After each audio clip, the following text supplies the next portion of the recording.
Hey, this is MassX with a brand new Heaven Burns Red video. Cannot say how excited I am for the release of this game.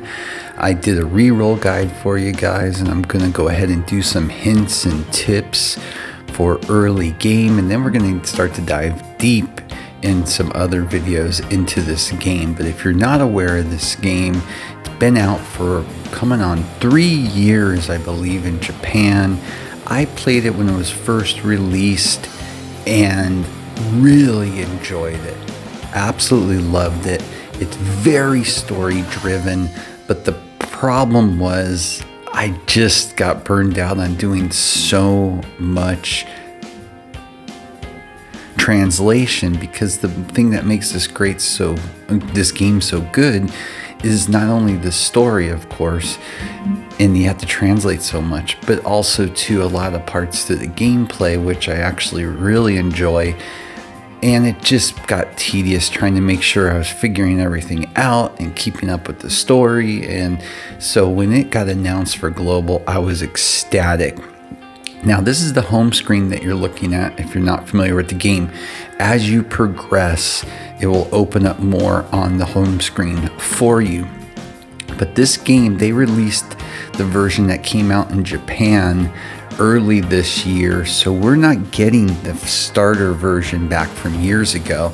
So we have a lot better quality of life in the game, which makes it a lot simpler. They also released a ton of content to allow us to really just delve deep into this, which I may do a separate video because there is a lot of content inside events that are going to be available that, but when you start the game off, you're going to want to focus on chapter 1 and getting through that as fast as possible. And I'll be blunt, chapter 1 and 2, story-wise, it's because it's the beginning of the game, isn't what this is about. It's as you progress further in the side stories, they just get very good, very well written, literally some of the best story-driven games that I've ever played. So basically, you are going to want to stick with that. You follow how it leads you, and then just keep pushing chapter 1. As you're going to see right now in my main scenario, I'm at chapter 2, day 1, because I did one of the side events first. Once I finish chapter 1, it will give you that option. I did that because I knew I wanted to get through that also. So now my progression is going to be to clear chapter 2, because there is a lot of currency to be had from playing through the first 3 chapters. So you're going to want to take advantage of that. Now you're going to see a lot of banners in the game, and we're going to talk about characters and who to go for. So first off, this is the banner you're going to want to concentrate on. Do not worry about the fire type. Do not worry about the Squad 31-C. This one you're going to want to pull on when you're using your currency. Why? Because it has the better characters versus those other 2 banners that are going to assist you much better. Most of these characters in here are going to do you very well early game, and some even further. Erica, for instance, is exceptional, as well as Sika. Two very good characters. For your guaranteed SS character when you first start out, I went with a healer. I went with Angel Sailor's Valor. Why? Because she's just really good, and you need a healer. That's something in this game that you're going to find out very soon, is you need all the components. When you look on the screen, you can see breakers, incredibly important. The way to win against the opponent is breaking them. That is where you really take advantage of your opponent. Of course, you're going to need an attacker. Of course, you're going to need buffers, a defender, and a healer. You're going to need all those components in your team. So it is important to pick the right ones.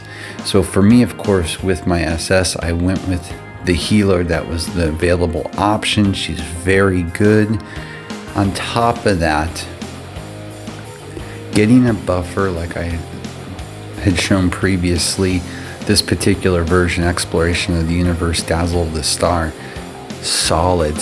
She is like multiple buffers I can't talk, rolled up into one.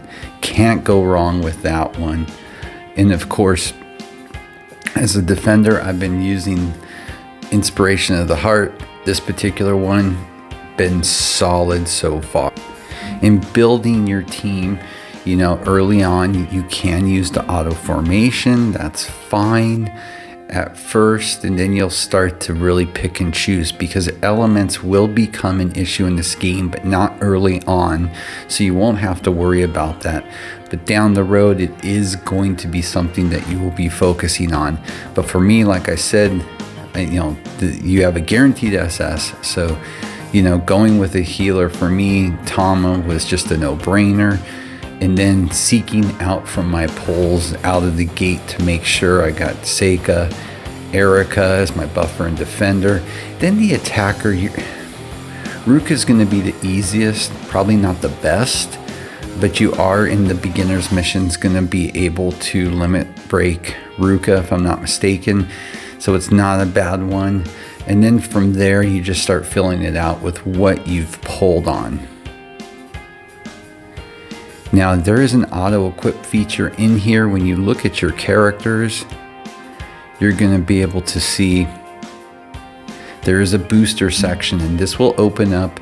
You will start to get them through the game. There's a shop. Do not be scared to pick them up. They help out your characters a lot. Like you can see, I have 3 life chips already on my healer.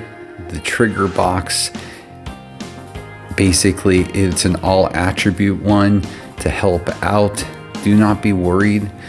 Pick these up. You are going to see them in the shops, and they're going to get progressively better, so make sure you take advantage of that. As well as you progress through the game, accessories are going to become available to you. Think of them as equips, so you're going to want to be making sure that you're picking them up even at the low levels and start putting them on your characters so you can push through. Now, at a point in the game, you're going to be able to click on that main scenario that you see, Chapter 2, Day 1, and it's going to open up a range of options for you to choose from, like the shop that I was just talking about. So you just don't have to go searching for it. It will go to the last one. You can go to your latest free time, which is something that is going to be incredibly important to build your team quickly, and I'm going to talk about that in a second. But this is going to be able to give you a quick overall look. You can just shoot to where you want to go, and makes it really easy. The other thing, which is also available when you're inside doing stories, of course, is that little menu button. And it again brings you like a smaller version of your home screen. Like I said, the quality of life in this game is next to none, and they've done a very good job. It's so much better than when it initially came out. And you can see you're going to be able to go right into your memorias. You can look at your roster, your squad setups, all sorts of things that you want to be able to do in this game. Now, this will be the final thing, but this is something that I believe you really need to focus on early on, and that's what I've been doing. And what is that?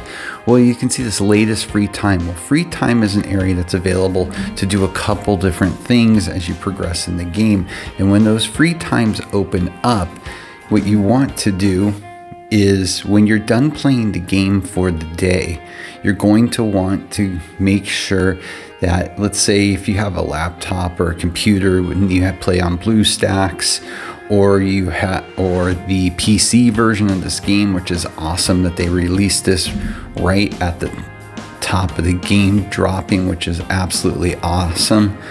But what you can do is, if it doesn't give you the option in your little menu button, or your messages, you can go quickly move on the calendar to where you want to go, and it's going to be Arena, and you can fast travel there. So when you're done with the day and you're not going to play anymore, go to Arena. Well, why? Because it is the quickest, and best way to level up your characters and team quickly.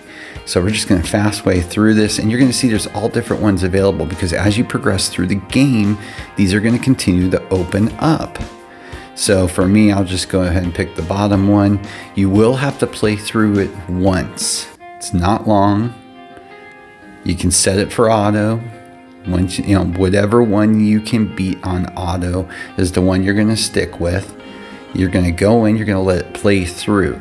But what happens when it's done is you're going to get an option to keep playing and go into what they call power saver mode.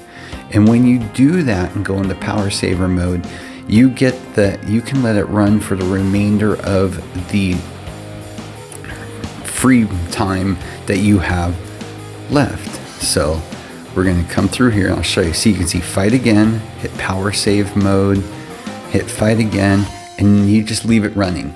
So if you have like a spare tablet, or like I said, BlueStacks on your computer, or you're using the PC version, that's all you got to do.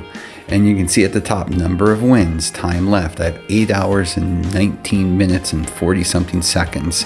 I can just let this run for the whole 8 hours. What it's going to do is it's going to continue to get experience and be able to level up my characters for me. It's their idle portion of this game, but don't sleep on this, especially early game, because it will level your characters up. I have put no leveling, I think they call them battle reports, I always forget in games, but to level up your characters, I haven't used any. All I've been doing is when I can't play, I go back to that last free time and I let it sit and run while I can. Boom, there we go. And my team's building up. When I'm done and I want to play some more, I can just hit quit power saver mode. You can see right there, I got 4 of them leveled up. They were close on their experience. It will tell you what you garnered, and then I can go back to playing the game. And then when I'm done again, there we go. Also during that, you're going to acquire GP, and that's what we saw before when I was talking about the shops, and you use the GP in the shops. And as you progress, there'll be some different types of GP. I think they call it GPP. But again, it's that simple, and you can really push your account quickly by focusing on this early on. And that's what I've been doing, and that's how I'm at this point. Level 45, and not even using any of the level up material. I'm just going to keep using the free time to bring up and level up my current roster of characters. So please take advantage of that. It will help you out a lot as you for early game progression. But that's it. I just want to give a few little quick hints and tips. Just, focus on chapter 1, get through it. Chapter 2, chapter 3, I'm going to push through chapter 2 the rest of today. Then maybe go do another side event and then finish up chapter 3. But as you can see, clear chapter 2 will earn you another 3,000 quartz. So yeah, they've offered a lot. They've given us a lot. You get a lot to work with in this game out of the gate. And I'm just so happy, and I hope you try it out and you give it a chance, because I really think this is a game to not sleep on. Just enjoy it. Enjoy the characters, the art design, the music is phenomenal in this game. And really, hopefully in the end, you're going to find something that's going to be one of those crown jewels for you of games that you're going to enjoy playing for hopefully a long time. So I'll have some more videos. We'll get more in depth into battling and gameplay. Don't be afraid to take advantage of auto early on. It's not bad in this game at all, just to push through. So, if you're watching TV and you just want to keep pushing through and you want to hit auto, that's what I do, because I'm looking to delve deeper into the story once I get past chapter 2 and can start really focusing on some of the other side content. So with that, as always, please like and subscribe. It helps a lot. Have a great day.